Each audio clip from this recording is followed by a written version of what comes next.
Born Everett Leroy Jones in 1934 in Newark, New Jersey, Amiri Baraka was a poet, playwright, political activist, and educator of the Beat generation.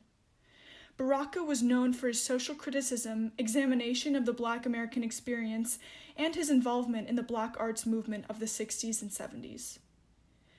During the 1950s, Baraka associated with Beat poets such as Allen Ginsberg, Jack Kerouac, and Frank O'Hara, publishing their works in Yugen magazine, an underground avant-garde literary publication founded by Baraka under his own publishing house, Totem Press. In 1961, Baraka, well-versed in literary tradition, published his first collection of poems, preface to a 20-volume suicide note, which was recognized for its lyricism, rhythmic mirroring of blues, and allusions to Black culture. Though Baraka reflected on race in his earlier work, Blackness did not dominate his writing as it would later in his life. In 1959, following a trip to Cuba and as the civil rights movement intensified, Baraka's stance on nonviolence and political action became more radical. Consequently, Baraka broke from the white Beat writers as he sought to confront and address racism more directly in his work and in his own life, as reflected in his critically acclaimed 1964 off-Broadway play, The Dutchman. Through his new militant, incendiary tone, Baraka explored a new writing style with the goal of advancing Black liberation. In 1965, after the assassination of Malcolm X, Baraka became a Black nationalist and moved to Harlem to open the Black Arts Repertory Theater, producing plays for Black audiences. During this period, he adopted the name Amiri Baraka after embracing the Qaeda branch of the Muslim faith, a philosophy of radical cultural and social change which highlighted the essential teachings of many Black Pan-African revolutionaries.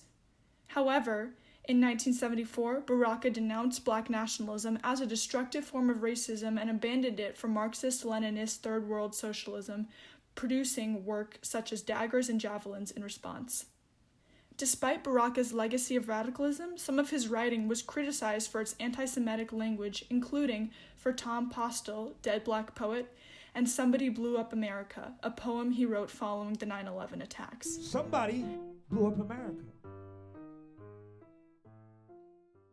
Amiri Baraka passed away at 79 in 2014 as a controversial figure, but more notably as a brilliant creator, contributor to American literature, and one of the most influential leaders and advocates of Black liberation in modern American history. In Memory of Radio by Amiri Baraka, formerly Leroy Jones. In Memory of Radio appears in Baraka's first collection of poetry, preface to a 20-volume suicide note published in 1961. Who has ever stopped to think of the divinity of Lamont Cranston? Only Jack Kerouac, that I know of, and me.